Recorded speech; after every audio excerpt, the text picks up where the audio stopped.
So, for some of you, parang may mga ganong klaseng ganap sa inyo na tanggap nyo naman yung person nyo pero gusto nyo na magbago sila, and that's because mahal nyo sila. So pwedeng sabihin natin unconditional love yung nararamdaman mo para dun sa person mo, kasi hindi mo siya basta-basta binibitawan, pero kailangan wag mo rin siyang i-spoil, no? Kasi sometimes kaya sila umaabuso kasi ini-spoil natin, mga kapiksi. So wag din ganun, guys. Kailangan balance lang. Ayun, no?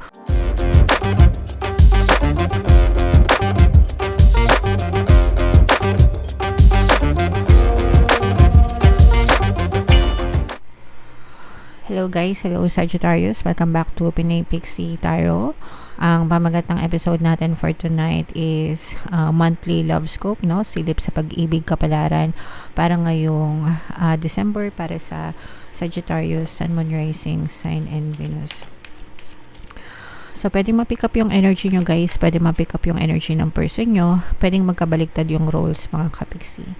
If in case hindi kayo nakaresonate dito, try nyo panoorin yung video dun sa zodiac sign ng person nyo, guys. Baka nandun yung energy nyo.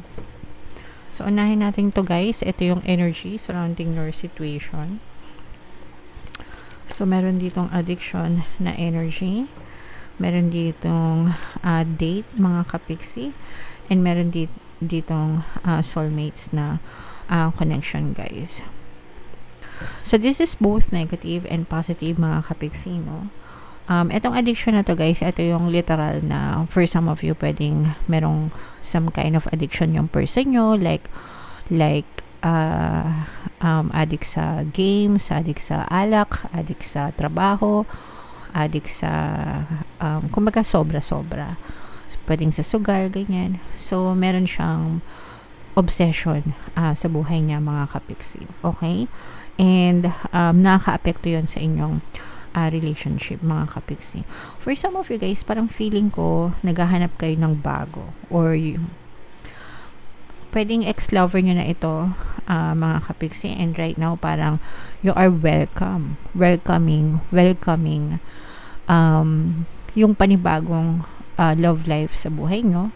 Pwedeng mayroon na rin kayong nakita, mga kapiksi. Pwedeng lumalabas na kayo, going out with someone na meron kang deep connection, pero pwedeng itong person na to is meron ding ganitong klaseng addiction, mga kapiksi.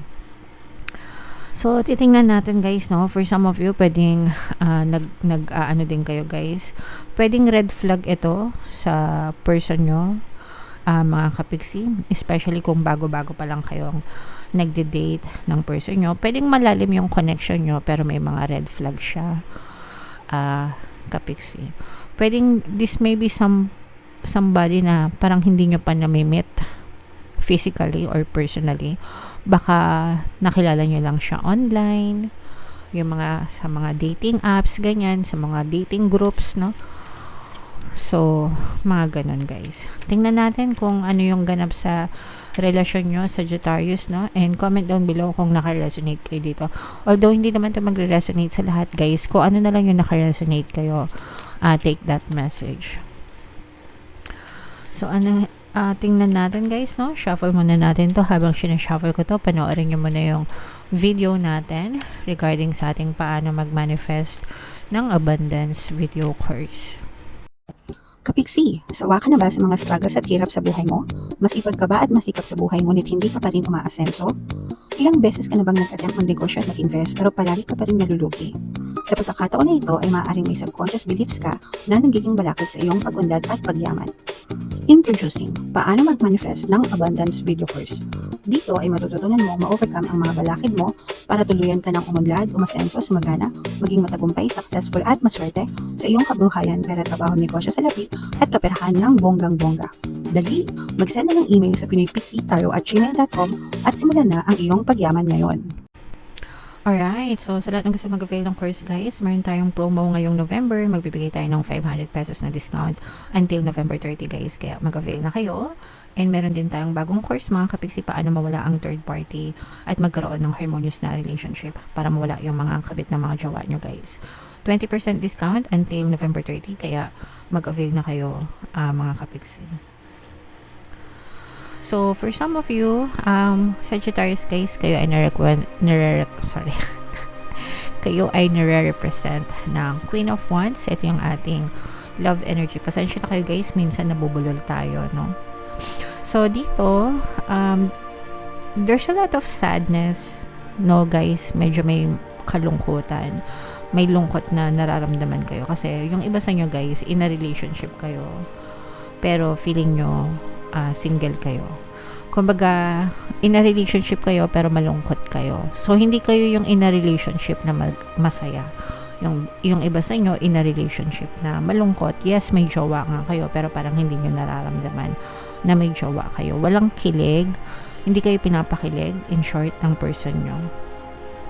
And for some of you guys, meron din kayong parang mga coldness, no, na nararamdaman. Pwedeng may mga issue din kayo sa pera, especially mga kapiksi. Pwedeng nagkakaroon kayo ng issue sa pera nitong person na to. Pwedeng dahil dito yan sa addiction, guys, no? Pwedeng sa sugal, pwedeng sa alcohol, di ba? Syempre, pagka nagsusugal, nagbibisyo, syempre may pera na involved dyan. Wala naman yan ipang susugal or ipang bibisyo kung wala naman silang pera. Kaya, yun yung isa sa mga nagiging cause ng issues nyo is yung finances or financial problems, mga kapiksi. Kaya parang nanlalamig kayo dun sa person nyo. Kasi yung iba sa nyo guys, trabaho kayo ng trabaho or ang sipag-sipag nyo, ginagawa nyo lahat. Tapos yung person nyo naman, parang walang pakialam, nilulustay lang. Lalo na guys, kung kayo ay LDR, tapos nasa ibang bansa kayo, let's say for example, OFW kayo, tapos yung mga jowa nyo nandito sa Pilipinas, parang nilulustay lang nila yung inyong mga pinaghirapan, mga kapiksi. So, medyo nalulungkot kayo sa mga ganong klaseng kaganapan, guys. Pero nararamdaman din natin dito na kahit ganun yung person nyo, mahal nyo pa rin sila, no? And gusto nyo na maging matiwasay pa rin yung relasyon nyo. Kumbaga, hoping pa rin kayo na magbago. Kasi merong ibang ganun talaga, guys, na may mga nag-i-email sa akin na ganyan. Na yung iba talagang addict, naghiwalay na, pero umaasa pa rin sila na maging maayos. So, for some of you, parang may mga ganong klaseng ganap sa inyo na tanggap nyo naman yung person nyo pero gusto nyo na magbago sila, and that's because mahal nyo sila. So pwedeng sabihin natin unconditional love yung nararamdaman mo para dun sa person mo, kasi hindi mo siya basta-basta binibitawan, pero kailangan wag mo rin siyang i-spoil, no? Kasi sometimes kaya sila umaabuso kasi ini-spoil natin, mga kapiksi. So, wag din ganun, guys. Kailangan balance lang. Ayan, no? Masyadong mabigat ito para sa inyo. For some of you, masyadong madami kayong tinik sa dibdib. Pero, always praying kayo. Palagi kayo nagdadasal na sana maging maayos yung inyong relationship. Strong LDR connection. Parang guys, feeling ko hindi nyo na masyadong kinakausap itong person nyo. Kasi every time na nag-uusap kayo, palagi kayong na uuwi sa awayan. Kung kayo ay magkasama physically, baka nagkakasakitan pa kayo nitong person na to. Literal na parang bangayan. Yung addiction niya, guys, parang more on inom, no? Mahilig mag-inom, mga kapiksi. So, kapag yung iba sa kanila, parang feeling ko kapag sober sila or kapag wala silang tama, mabait naman sila sa inyo. And kumbaga sweet naman sila, malambing. Pero kapag nag-iinom na, parang nag-iibang anyo sila. Para silang nagiging si Incredible Hulk, no? Yung nag-iibang anyo, nag-iiba yung kulay nila, mga kapiksi, no? Dahil sa impluwensya ng alcohol. And doon na pwede nagkakaroon ng physical na sakitan, guys. Pero yung iba sa inyo, tinitiis nyo. Kasi yung iba sa kanila, mabait naman talaga kapag sober, yun nga. So, sometimes kailangan ito ng rehabilitasyon, no? Para talaga, at saka kausapin nyo ng, kapag sober sila, kausapin nyo ng mahinhin, ng mahinahon, di ba? Parang, pagod na ako, may hangganan din ang lahat, yung mga ganun, na sana ma-realize nyo yung mga mali, and subukan niya magbago, na nandyan ka lang hanggang sa magbago siya, pero dapat magbago din siya, yung mga ganun. Kayo nang bahala. At saka, ipagdasal nyo mga kapiksi. If naka-resonate kayo dito guys, pwede yung pakinggan yung pampawala ng balakid subliminal natin, tsaka yung pampabait. Kasi yung pampawala ng balakid subliminal guys, nandun lahat ng affirmations na may kinalaman sa bisyo, alak, sugal, barkada, babae, yan. Para maging mabait sila, mag-quit sila doon, and maging priority kanila sa buhay nila. Okay? Alright. So, comment down below, Sagittarius, if feeling nyo, naka-resonate kayo dyan sa love reading na yan. Tingnan natin yung love message or love advice para sa inyo, Sagittarius. Ayan, no, put yourself first. Ito, importante ito, especially sa ganitong sitwasyon. Loving yourself makes you more romantically attractive. Now, hindi naman ibig sabihin ito na mahalin mo yung sarili mo, dededmahin mo na yung person mo, ibabaliwalain mo na sila. Hindi ganun. Ibig sabihin lang nun, kung mahal mo yung person mo, dapat mahal mo din yung sarili mo.